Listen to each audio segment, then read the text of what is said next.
The last week has been momentous for the Fediverse. New versions of Mammoth and Ivory launched. WordPress and Tumblr reaffirmed their commitment to integrating ActivityPub. And then, both Threads and Flipboard rolled out their plans to federate. What does all this mean for the Fediverse? How will moderation work as the Fediverse grows in leaps and bounds? Who will be next to federate? Today, Mike's talking to Eugen Rochko, the founder and CEO of Mastodon, to find out. Eugen Rochko, welcome to Dot Social. It's great to have you here. It's great to be here. It has been an absolutely epic year for you and for Mastodon. It's incredible to see all the things that have happened in just the last 12 months. What are your thoughts? So as you look back on this year, what are the big observations you've had?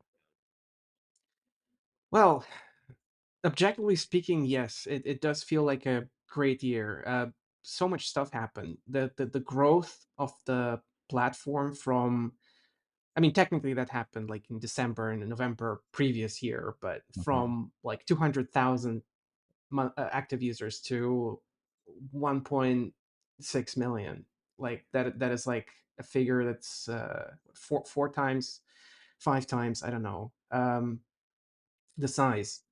And we've achieved some level of mainstream awareness. Our official apps were on App Store top lists for a while. We've had so many downloads on the app stores, and of course the buy-in from Flipboard, from Medium, from Mozilla, that has been amazing. And I mean, not the least amazing thing was that we apparently made enough of a splash that even a large platform like Meta has decided that they want to play kind of by our rules and integrate with the protocol that we've been evangelizing. Did you ever think that would happen? I never thought that it would happen. I thought we would basically create kind of an island of social media, but I never thought that the major players would cooperate in any way. From objective standpoint, it does. When you list all of these things, Mastodon has achieved a lot, but on a personal level, when I think about it, I'm like, oh, there's like a million other things that we need to do, and it never feels like you've reached any milestone, because as soon as you reach a milestone, you think about all the other things that need to be done, and it's kind of a never-ending battle. Yeah. It's truly remarkable what you have managed to achieve, especially with such a small team. I mean, how big is your team right now? Yeah, I think most people are unaware that there's like 1.5 engineers working on the actual core product, and I'm the And that point includes you. 5. Yeah, I'm the 0.5. Yeah, because I have to do the CEO stuff as well.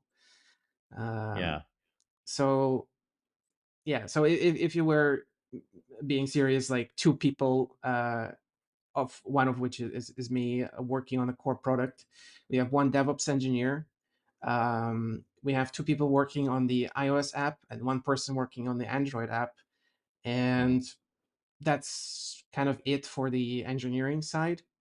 And then we have an external agency that does design for us, and that translates into like 1 designer, who's mostly been working on the mobile apps, but lately has been also getting into our web presence. So we're kind of improving our web design as well, with Sam. And yeah, then there's a couple of people uh, for project management, and like CFO, and recently starting CTO as well. But that's it. That's like I don't know, like a dozen people or so overall. Okay, so let's talk about the Mastodon in the room. The arrival of Meta. Now, something that I think you and, yeah, obviously many others never really thought would actually happen, seems like it's actually happening. First of all, from your vantage point, do you view this as a good thing, a bad thing, a mix? What's your take on this? I mean, I definitely have mixed feelings about it, right? Because I'm not a fan of Meta by any means. I haven't had a Meta property account since probably 2018 or something like that. And the last one to go was WhatsApp.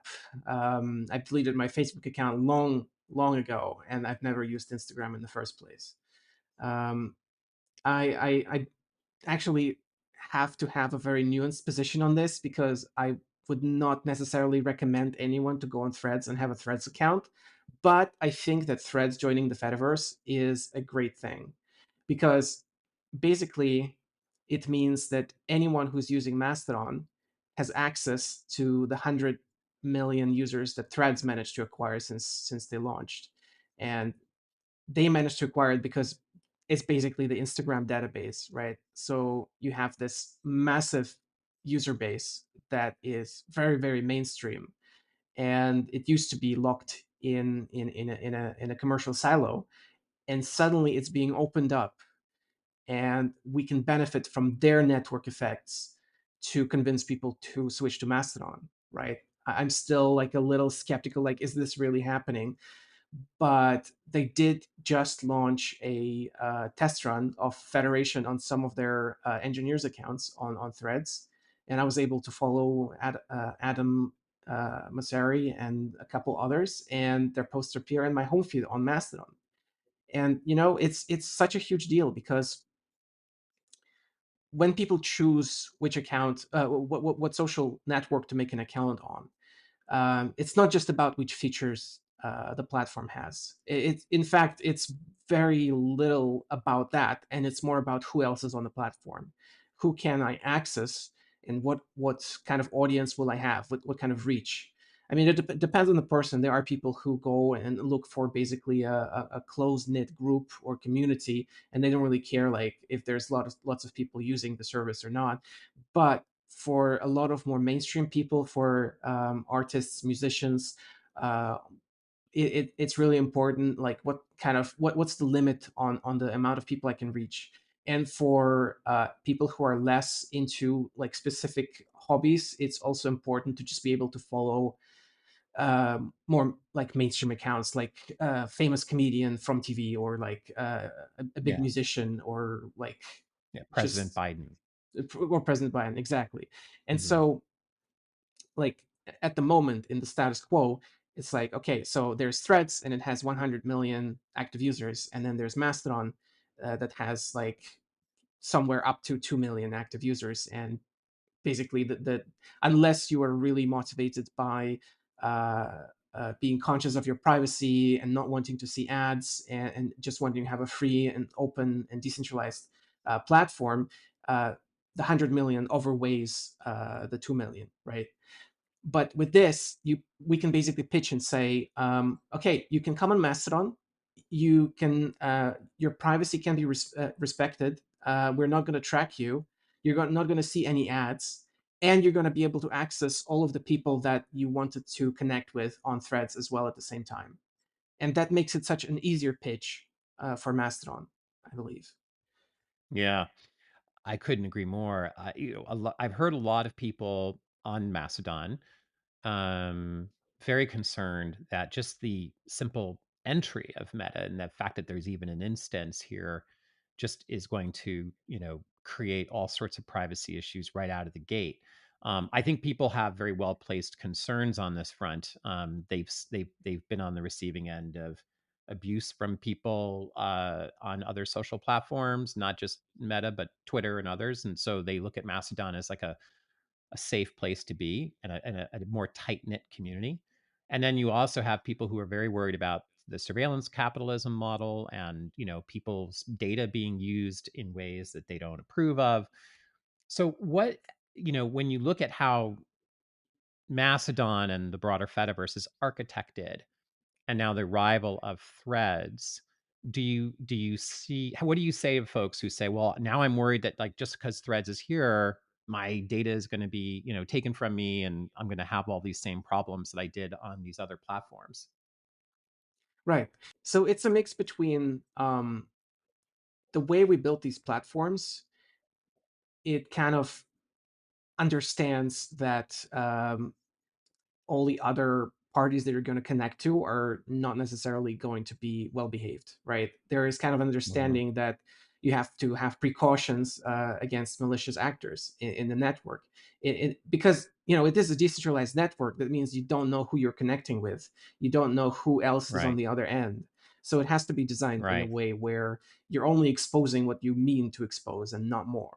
Hmm. That you don't Hmm. trust third parties, and there's a lot of ways that Mastodon is designed for this already.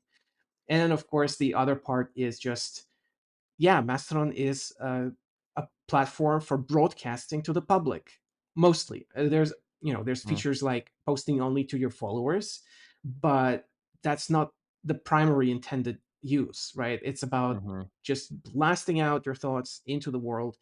And so of Hmm. course you can't really predict who's going to see what you're posting. And Hmm. I think we built this on the foundation of an open protocol, and Hmm. it would be kind of ridiculous to say, okay, it's open, but actually we don't want people to adopt it and use it, right? um, Right. Right. so It would be hypocritical. it would be, yes. And I would say that a large player like Meta adopting our open web standard that is backed by the W3C is a big win, right? It's Yeah. That's what we've been fighting for. That's what we've been advocating for. At least I have, right? From the very beginning, Yeah. my vision for Mastodon was that eventually we would have a social web. Back then, I didn't call it that. That's something that that's a phrase that you coined for me in social web. But I like it. I like it a lot more than Fediverse. Um, that we're going to have a social web that is basically interoperable, right? That we Hmm. would have all these different providers, Mastodon being one of them, and that you would not be locked into any particular one. And I would have been happy if prior to its acquisition, Twitter was also going to join this network, and I'm still hopeful that Tumblr will. Hmm. And I think that that is the future, because why Hmm. should we have all these different accounts and have uh, all these different uh, uh, experiences that are required to connect with different people, when we could have just one account and connect with everyone who uses different services just from one account. Hmm. I think that that is Right. the superior experience. And that's just from like a personal convenience standpoint. And then of course the other standpoint is, if you have this interoperable network without lock-in, it's a lot easier for people to switch from one provider to the other, which means there is a more level playing field for competition and for avoiding bad practices, right? Because right now, if a social media company is starting to exploit and abuse you, but they have a moat of a giant user base and network effects that come with it, you're basically stuck. You have to put up with it, because there's no choice. I mean, you could abandon all of the people you know, all of the accounts you're interested in, and join a different social media platform. Um, but you're making a sacrifice, and a lot of people are not willing to do that. Whereas if you were in this ideal world scenario where everything was interoperable, you just switch providers and you connect with all the same people that are there, right? And Yeah. I think that that's a game changer, because it also means that all these platforms in this interoperable network realize, okay, we can't go too far, otherwise we're going to lose our users really, really easily. Because basically, it means people can switch from Meta, from Threads to Mastodon or to another uh, federated network, and without losing any of their connections, and that is just amazing. And I mean, I have some people kind of argue with me and say like, well, is Threads going to have like the migrate your account feature like Mastodon does, and if not, like what's the value? But honestly, that feature is just like one tiny layer of convenience, it's really a moot point when you can just the main thing is who can you connect to, and if you can just switch and connect to all the same people, it doesn't matter if it's automated or not. That's just a level of convenience. So even if they never integrate like an official move your account feature like Mastodon does, it doesn't matter because it's still just a completely game-changing difference that you can connect to the people on Threads uh, without being on Threads, right? Yeah. Well, I think all of this speaks to the fact that you've managed to achieve a paradigm shift in how social media works, that is inescapable. A lot of creators, a lot of publishers, a lot of individuals who spent years building up their following on Twitter, their followership, basically realized that that followership did not belong to them. And it didn't even matter because when Elon took over Twitter, he rewrote the algorithms so that he was up at the top of the For You feed, whether you followed him or not. And all of these other people who had, a million followers, the chances of their posts even being seen in this new For You algorithm became significantly lower, and their posts would be seen right next to Nazi posts. It's incredible, and I think a lot of people realize like, this is really bad. This is really broken, and so now that's not everybody. I mean, most users don't even tweet or post, and they don't care so much about who's following them, and they're mostly consuming. Right? It's probably a 90-10 kind of situation. Yeah, But for those 10%, they deeply appreciate, I think, the values and principles that you built Mastodon around, the ability to own the followership, the ability to, take that with you, that's yours, that investment, that your audience is your audience. And being able to bring that audience with you to any other platform that you choose to use. And it might not be that you're moving to a different platform. It might just be that you're using another platform for a different purpose, a different use case, and a different dimension of you as a creator. So this is like, I think this is like an incredible achievement. And I think that's why Meta is doing this, because in order to compete with Twitter, the ultimate um sort of way to do that is to get those 10% of people who really care about this stuff to realize that they're going to come to an open platform. They're not going to be trapped again. They're not going to have the same movie play out at Twitter or on Threads as played out on Twitter. At least that's what Meta is committing to, and and that's why this is all happening. So it is really quite I think significant moment for the social web and interoperability. yeah, yeah. And I think that for most people, they see it as a positive thing. There is, of course, a Mastodon community is can be complicated sometimes, and has Yeah. it's a community that is very enthusiastic about the platform they're on, which is a good thing, but which can kind of result in Hmm. behaviors that are a little bit out of line. And Hmm. there's this is a controversial topic on Mastodon itself, because Yeah. there are camps in Mastodon that think that it's all about uh, basically rejecting big tech at any opportunity, even if it's basically Hmm. self-defeating, which it is in this case. Well, and the beauty of the way you've set things up with Mastodon and the broader Fediverse model is people can decide to be their own, connection of servers. That's their choice, right? They don't have to federate with Threads if they don't want to. That is their choice. That's the beauty of the situation.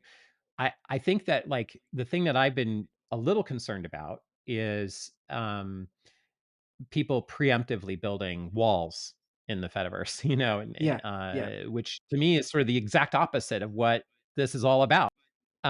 What's your take on that? Do you feel like that's you know a good thing or a problematic thing? What do you say to folks when they say that they're going to just block threads right out of the gate? Right. So preemptively, I'll start with saying that I agree with you that uh, the wonderful thing is that people have this ability to make this decision for themselves and to make that choice, and I stand by their ability to do so, basically. However, I think that it is basically the freedom to make a mistake in this particular case, because basically you're making a preemptive choice to disconnect a lot of people from potentially connecting with people they want to connect with. And I've already seen examples of prominent accounts on Mastodon who discovered that the server they're on has decided to preemptively block threads, and they're the ones who want to connect with people from threads, and so they have to start thinking about, okay, I'm going to move to a provider that's a little more reasonable on this topic.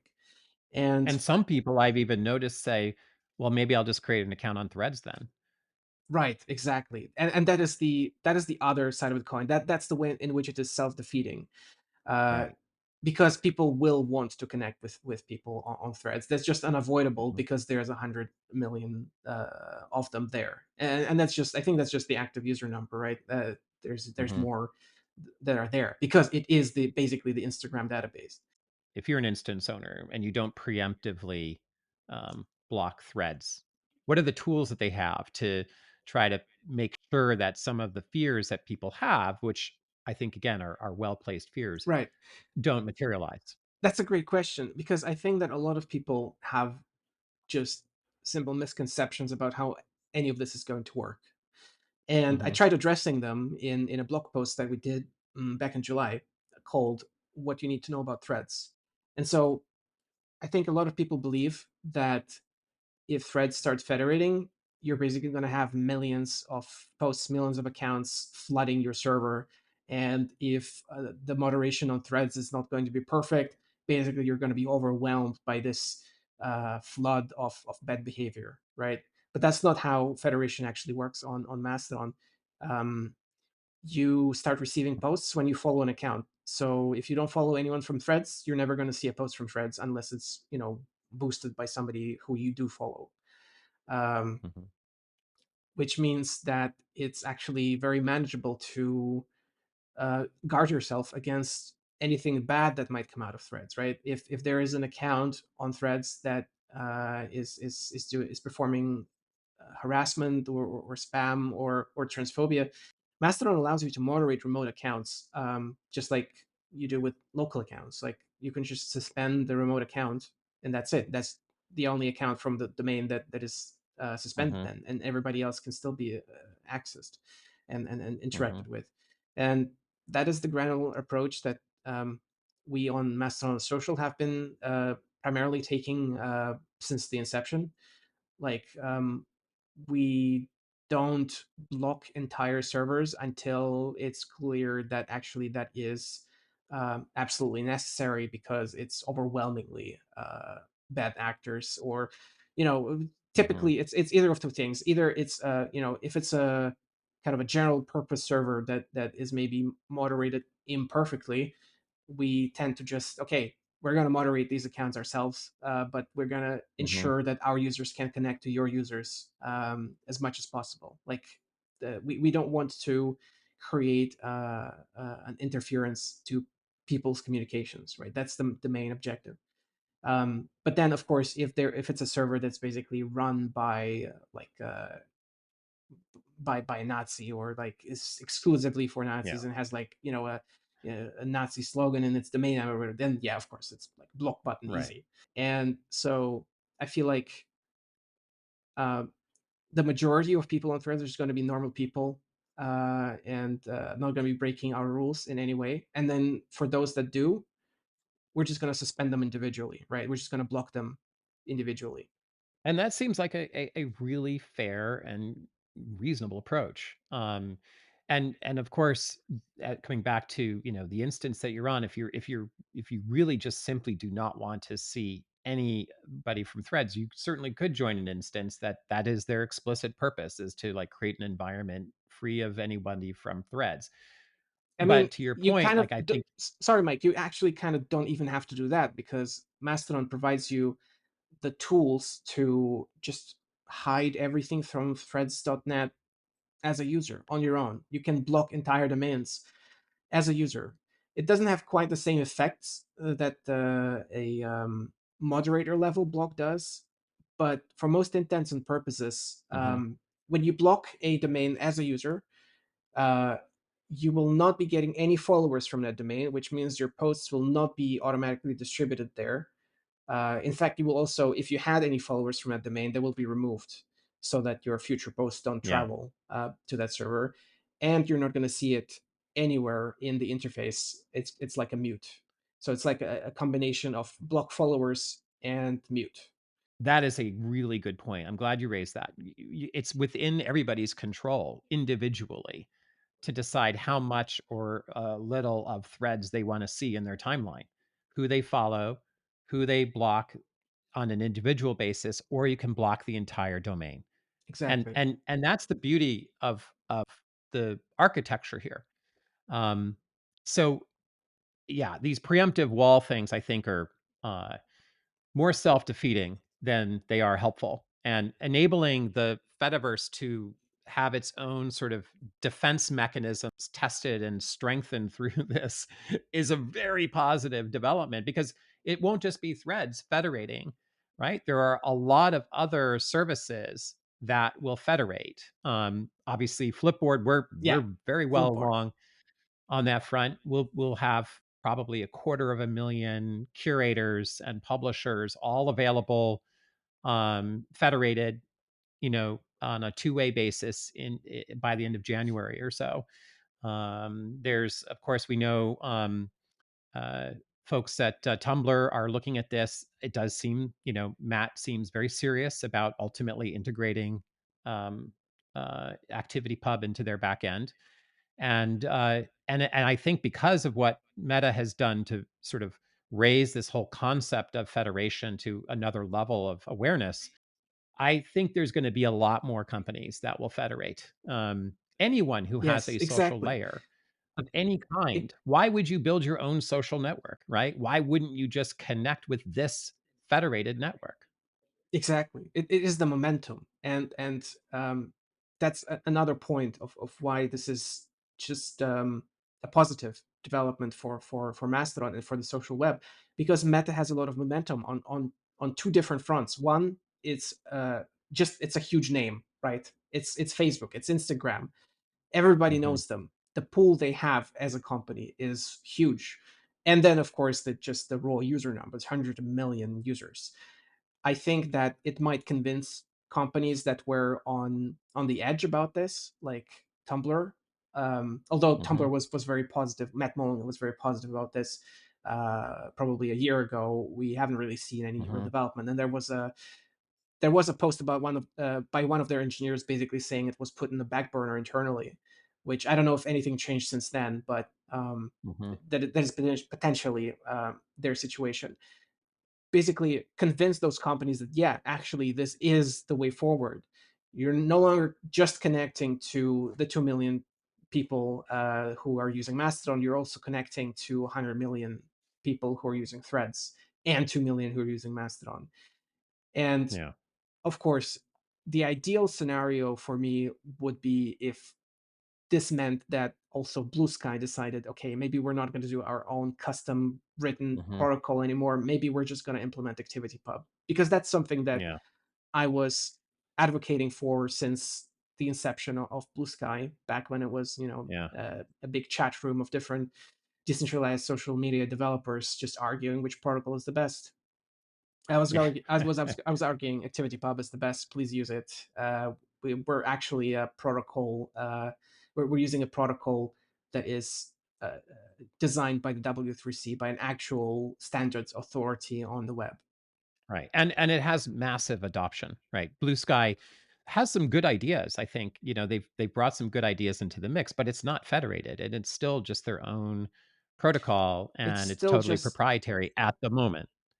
it's still just their own node, basically just one node. Mhm.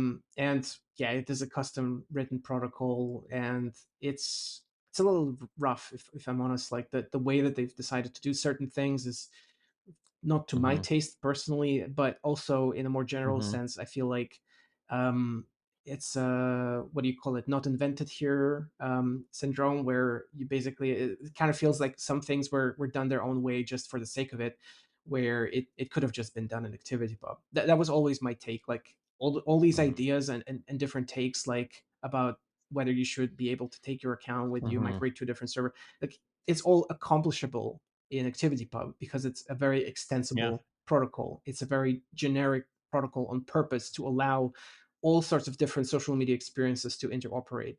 The variety of services on the social web that uses ActivityPub today is also amazing. I mean, so on one Yeah. end you have Mastodon doing the text-based microblogging, and I say text-based, but we also have polls and pictures and videos and everything that you would expect.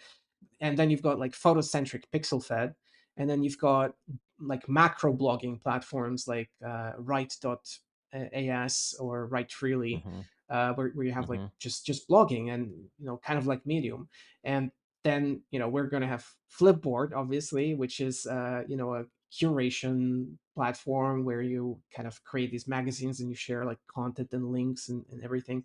And then of course there's Lemmy and Kbin, which are like more Mhm. Reddit like, where you have these Mhm. communities that share links, and they all intersect on certain features, but then they also have the diversity of, they go in different directions in the user experience and in the features that they provide.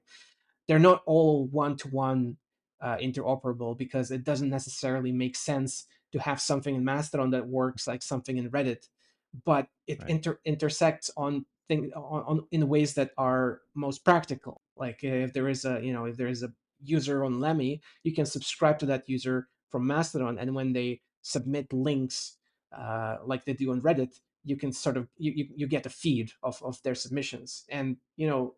isn't that just amazing? And it just proves that how extensible this protocol is, and how what you can do with it. And I mean, yeah, that's just going back to my point that you can build anything you want on top of ActivityPub, and you can definitely extend it and make it better, and if there's something missing. The way that the Bluesky protocol is built, the AT protocol, will probably be a little bit jarring to the people who use it when they realize how it is built, because everything in that protocol is public. Even the people you block is public, because every user account is basically a public Git-like repository. There's like a Merkle tree of all the posts Mhm. that you've made, and so there's nothing like when in Mastodon you can make a post that is visible only to your followers. Well, ultimately the protocol things will sort themselves out, the different kinds of features and capabilities. I think the thing that is happening here is so much bigger than any one protocol. It is, as you said, it's amazing that there are all these different developers and applications of all different types. They're not just Twitter clones. They're like all these different kinds of social experiences that people are innovating and experimenting with now, built on ActivityPub, that are starting to federate and interact with each other. And then there are existing services that have been proprietary and their own walled gardens that are now starting to federate with ActivityPub. There's a namespace that's developing. There's a set of norms that are starting to develop. Threads is creating a sort of the acid test for how moderation is going to work in a decentralized world. But I think what's happening is the power of that network is going to grow, exponentially. There's the famous Metcalfe law around the power of network effects. It is true that when a person joins a network, that network just becomes more valuable for everyone else on that network. What's really amazing is that what you have here is not just people joining, you have applications joining. You have entirely new use cases using the same network. And that's really why I think of this as the social web, because that's exactly what happened with the web. You had AOL as the dominant model for how people were online, totally proprietary, completely walled garden. They controlled all the innovation of how like a travel service would work. They wrote all of that. And if you were a travel company, you had to go do a business development deal with AOL to be online. The web changed all that. And at first I remember people being confused about the web, like, oh, why would I join the internet? Like I get everything I need on AOL. It's confusing. I have to pick a service provider and then I have to figure out a browser to use. Why would I do that? But then you had these amazing websites that came out that never would have happened with AOL. You had Amazon, you had amazing travel companies, Kayak and, Airbnb and all these things that just were never even thought about at AOL, right? And never would have happened had it not been for that open standard because we all shared the same. And HTTP is an imperfect protocol. It's not perfect. It doesn't cover everything. But what it did enable was absolutely breathtaking. And I see that same movie playing out here with social media and the social layer of the web. Yeah, absolutely. And I agree with you. No, there is no protocol that is absolutely perfect. When something is used so widely by so many different people, people are going to find flaws. They're going to find something that is not ideal. But the value that the protocol provides is just huge. It's over outweighs any kind of individual flaw that you have to work around. And I mean, Yeah. you know, there are ActivityPub is, in my opinion, quite simple in its essence, but it can be quite Hmm. complicated in its implementation because there are many different details. And I mean, but how can you avoid that when you have so many different platforms that are able to use it Right. to Right. interoperate? I mean, the complexity has to come with it to some Right. extent, right? And Right. Right. yeah, In fact, I would say a good 70% of implementing ActivityPub is the user experience design.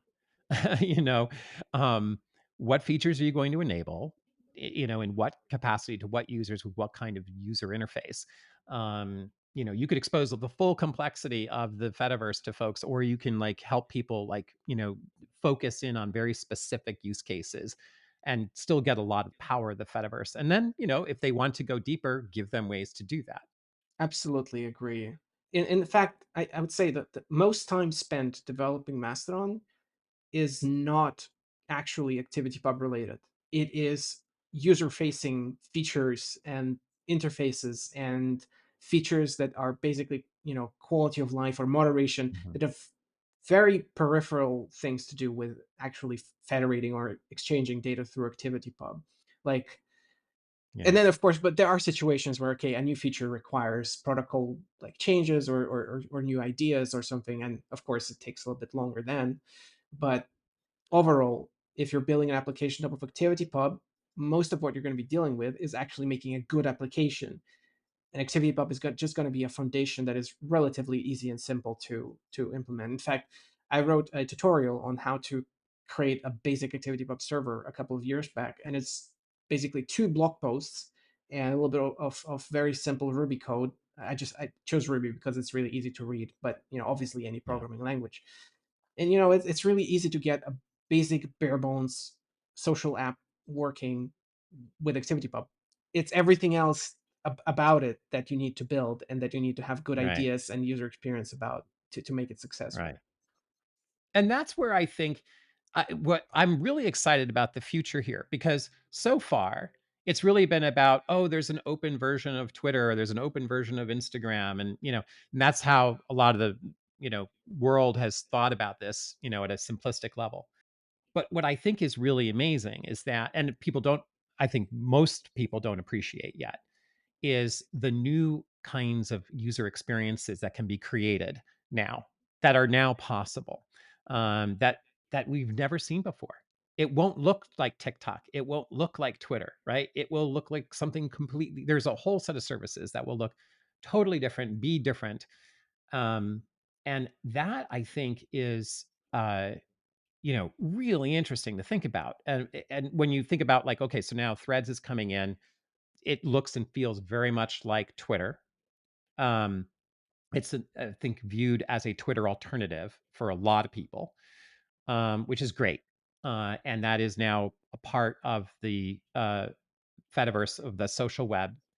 Um, but what it does is it also enables the this larger network of people that any developer can basically tap into to get a new idea out there without having to go through all the work of building your own little social network and getting people to Exactly. join it and use it and follow It each makes other. it so much easier to test new ideas because you no longer have to start from scratch with and deal with all of the network effects business. You have all the network effects through ActivityPub. You just make your Right. application accessible through ActivityPub, and bam, like people can sign up and they have access to all the other users on the Fediverse or in the social web. And it's no longer such an uphill battle. You can just have your little startup social media app, whatever.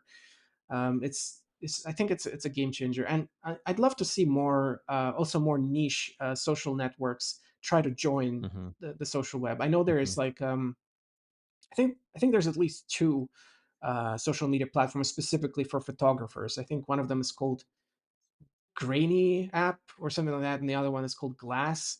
And I think it would just be Mhm. natural for to make the profiles in those networks accessible through the social web, and then our users can follow photographers on those services, and vice versa. And I think it's just such a natural uh, pro- progress for the progression for the web. It is, and, you know, one thing I wanted to, ask you about that I've also heard about, fears around Threads, is this notion of embrace, extend, and extinguish, which, by the way, I've been on the receiving end of that playbook when I was at Netscape, from Microsoft. That's what they that was the playbook they ran against Netscape. Um, so there are a lot of folks who are worried about this. They also sometimes will talk about the experience with XMPP and Google, deciding to sort of join that, kind of federated instant messaging world and then pulling out, and how that really harmed that whole movement. What's your take on that? Do you feel like that's is that an accurate sort of comparison, or is it different here? So the XMPP comparison is definitely justified. I mean, yeah, so we've got a federated protocol and it's being adopted by large companies to interoperate. And, you might think, okay, what happened in the past? And might it happen again? And what happened in the past, and I was there, that was in my time already. I was a heavy XMPP user when I was in high Mhm. school. I convinced a lot of friends to switch to services that had XMPP capabilities, and I ran my own server, and I connected to them through my own server. I used Pigeon, which was my favorite app. Always had it open. It was like a multi protocol chat app for Windows, and then eventually gradually it just sort of disappeared from everywhere.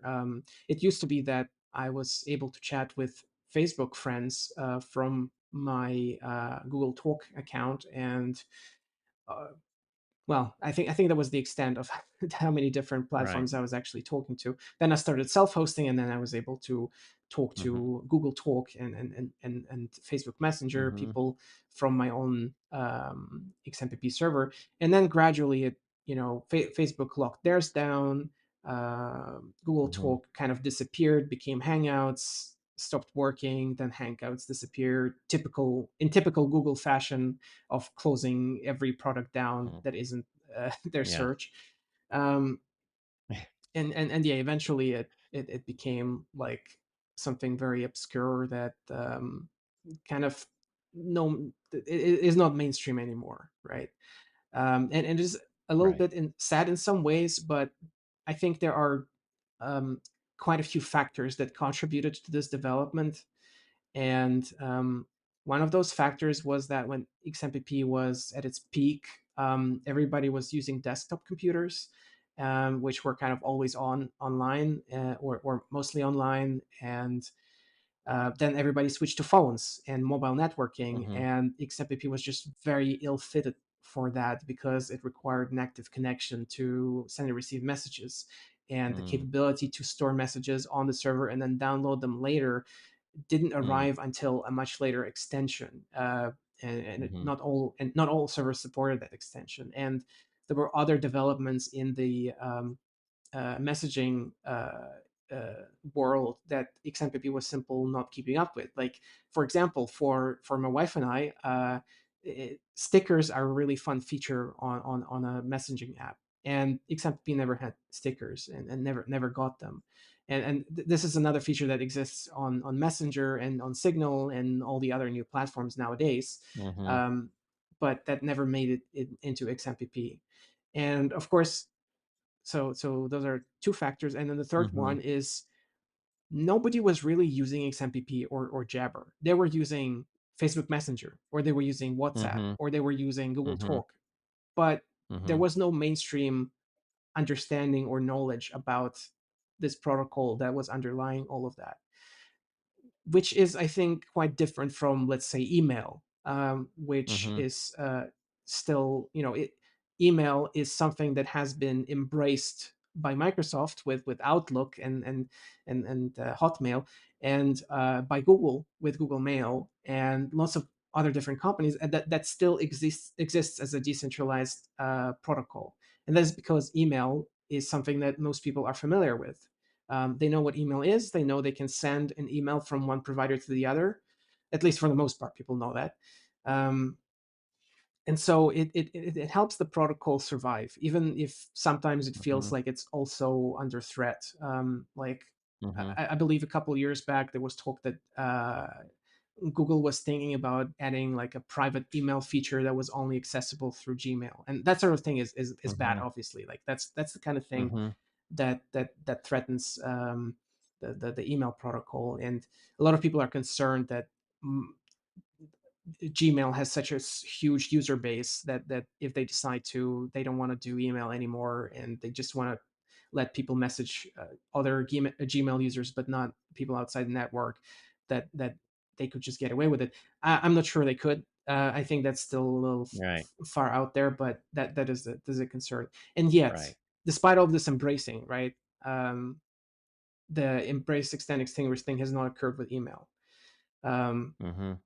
so basically, if I were to summarize, I'd say with XMPP, there was embracing, and there was kind of extending, and there was definitely extinguishing, but there were a lot of other factors where the protocol just kind of was not fit for purpose at the time, mostly due to mobile messaging and other like basic necessity features that we now understand from messaging that were not there from the beginning. Um, and so, how does that make it different to Mastodon and ActivityPub? So, I think on one hand, ActivityPub is a lot more fit for purpose from the get go. Secondly, we actually have what I would call a major player in the network that definitely cares about keeping ActivityPub alive, which is Mastodon, which is us. Um, and we're raising awareness of the underlying protocol, and we're also um, advocating for more knowledge and understanding that the web should be interoperable, that this protocol should be underlying all social media platforms, and that we should all uh, be able to talk to each other through different platforms using this protocol. And so I think we've got a lot more chances of getting this right than the historical example of XMPP. That being said, though, there's also kind of not a whole deal of what we can actually do about the situation, because again, it's an open protocol, anyone can use it. Even if we decide that, oh, we're just not going to talk to anyone from Meta, or we're going to just cross our arms and sit in the corner, I mean, okay, they can just use it anyway. The Fediverse shouldn't have a moat either, right? I mean, we should be focused on innovating really cool new user experiences as the primary defense against some sort of, embrace, extend, extinguish mentality. um, Basically, the extinguish part of being embraced is, where would it put us with ActivityPub? It would put us exactly where we are now. Hmm. Now, of course, it could kill the momentum of ActivityPub if it was once dropped, once it was adopted. But that's basically saying we don't want any momentum, because that is the risk that comes with momentum as well. Like, if all of these companies adopting ActivityPub would suddenly decide to drop it again, obviously it would kill the momentum of the protocol, and it would kind of leave us in the place that where we were before. But it could also like kill the motivation to work on this product or whatever, if it became clear that it was never going to get anywhere, right? But such is the risk of trying to do this, of trying to make it a mainstream protocol that everybody uses. And you can't just say, okay, please don't adopt this protocol because we're afraid that you're going to drop it later, because, well, that comes with Right. the playing field here. Yeah, that's very wise. You know, open means open, and there's risks to being open. And the way to make things continue to be open and to have momentum is to build great things. Uh, One of the things that I think not a lot of people know is that the only way that you are funded to continue to develop Mastodon and move this whole universe forward is through Patreon donations. And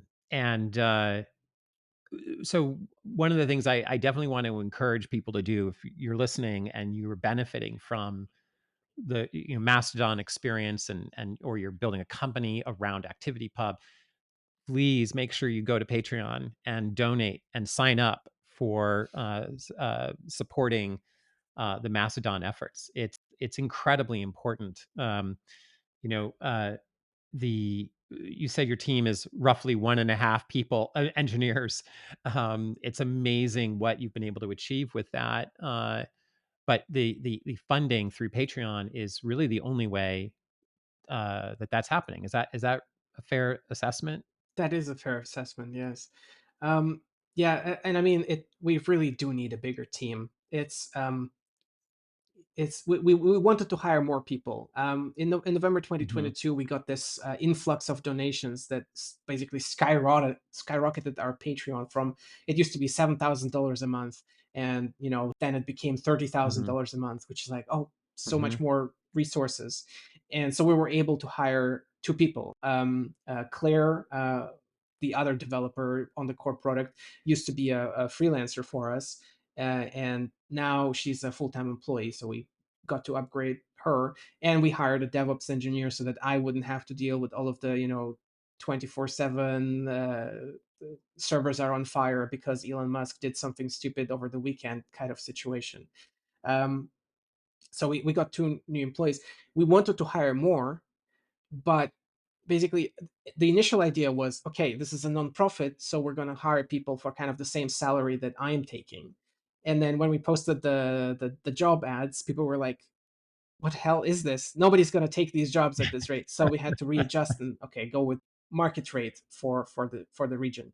And so that kind of immediately limited the amount of different people that we can hire, and basically very quickly exhausted the resources that became available to us. So yeah, I mean, if we got more funding, absolutely, we would like go for an extra engineer on the core product. We'd love to have like a product designer that was full time instead of a freelancer from an external agency. We've been working this year. It's taking a long time, but we've been working on founding a US nonprofit version of Mastodon as well, which is basically going to be like a sister organization to the German nonprofit, and that would allow US donors to donate and have it be tax deductible. And hopefully we can attract more institutional funding for that nonprofit in the US as well. What we have done is we have applied for another NLNet NGI zero grant. That is something that is like a European level a funding distributor that we've worked with before. We've applied for a grant to work on the code posts feature. So if we get that Hmm. approved, I think we'll be able to make some more progress on it. Hmm. But fingers crossed. Yeah. Yes. Fingers crossed. And How do you feel about other engineers, individually or at companies participating to help build different pieces of Mastodon? Um, so the way I feel about it is, drive-by contributions, like from completely outside, just going on GitHub and doing something, they're a bit hard to manage. It Mm-hmm. works for certain things. It works for like fixes or performance improvements and things like that, like deployment configurations. Totally, like no problem to do it. But anything that involves the user experience, anything that involves like a deeper understanding of the platform, what it needs, and how it works, it kind of necessitates a level of communication that goes beyond just being a random person on GitHub. And there is a certain level of onboarding that is necessary for a new person to contribute a code. Uh, we've worked with Jake from Flipboard, who you very kindly basically donated to us as an extra pair of hands, and we've had a good experience there. But obviously, it also involved like a period of just getting acquainted with the code base and like how everything works. And so there is like a certain level of time investment that is necessary to make effective use of it in a way that I kind of feel like if we had a full-time person, that sort of thing, like you would do this onboarding once and then they build up the knowledge and the expertise in this area that they're then able uh, to use like over a longer period of time. Yeah. Well, this has been just a fantastic discussion, and I so appreciate the time that you've given here. You can really see your passion for what is happening. You've created something bigger than yourself, and most people never get a chance to do that. You're like a hero to a lot of people. And the level of commitment, the level of passion, the level of thought, what you've been willing to go through personally on an incredibly limited budget, it's just so inspiring. Yeah. I'm very flattered to hear that. It does definitely come with its own personal costs, though, because it is extremely stressful job. Yeah.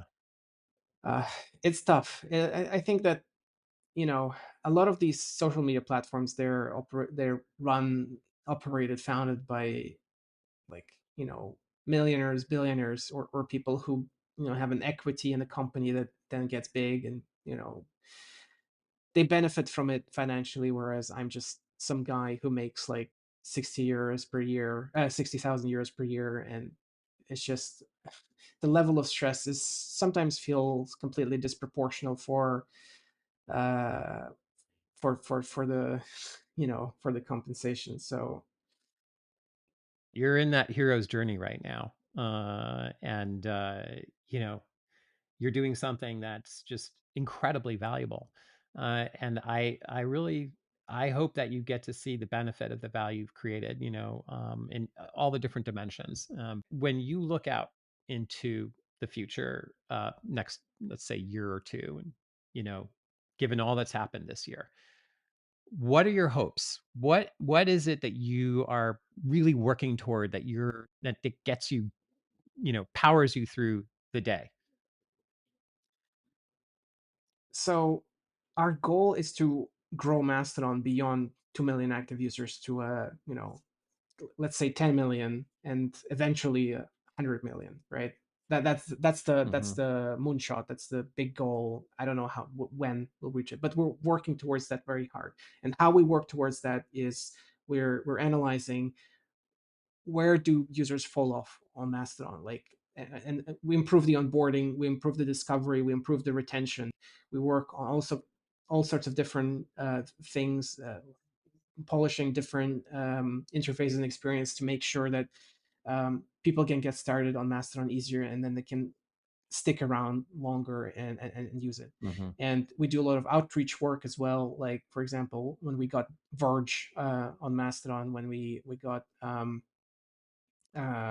Polygon on Yeah. Mastodon, that was just recent. I got the Yogscast on Mastodon, which is like a gaming company that I was a fan of since I was in high school.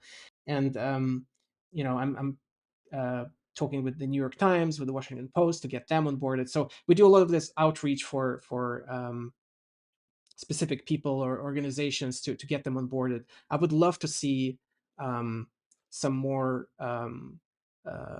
representation of important services, like, for example, transport services or weather services that do important announcements, because I think it's really not ideal that sometimes their only presence is on X, formerly known as Twitter. Because if somebody is unaware, if you go to an X, formerly known as Twitter, profile as a logged out user, if you don't have an account, you just see random posts from the past, and that is terrible for accounts that are supposed to warn people about dangerous weather or about delays with the transport or anything else that's time sensitive. And so I think that those services and accounts should be represented on Mastodon.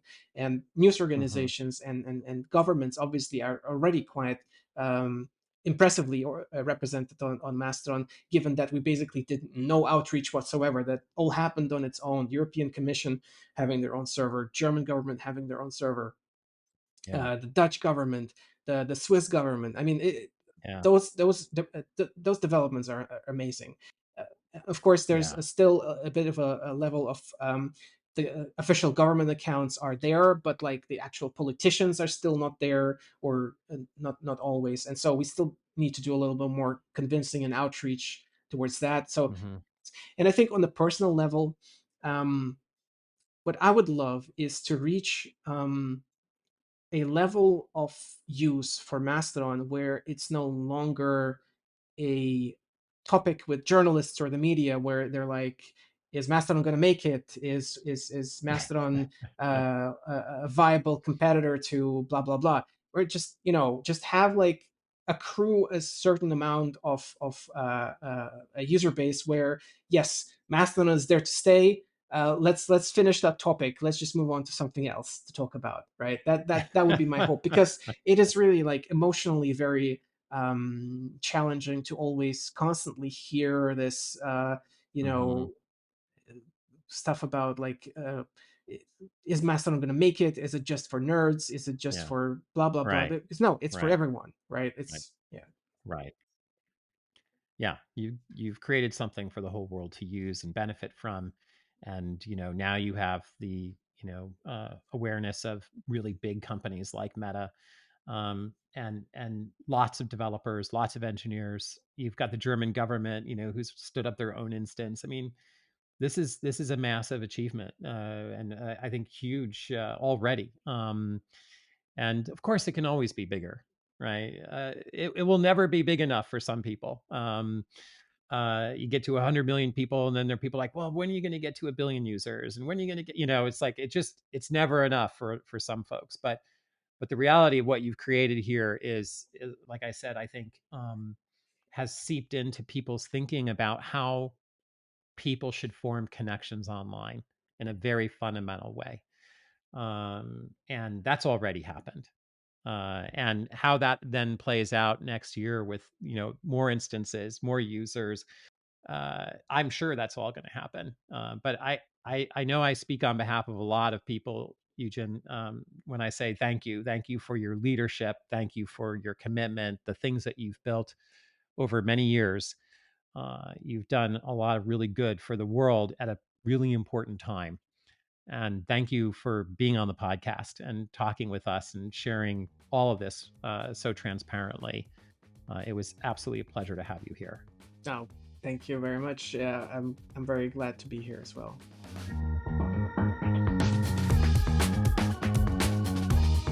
Well, thanks so much for listening. You can find Eugen on Mastodon at GARGRON@mastodon.social. To learn more about what Flipboard's doing in the Fediverse, sign up via the link in this episode's description. You can also follow Mike on Mastodon at mike@flipboard.social. See you in the Fediverse!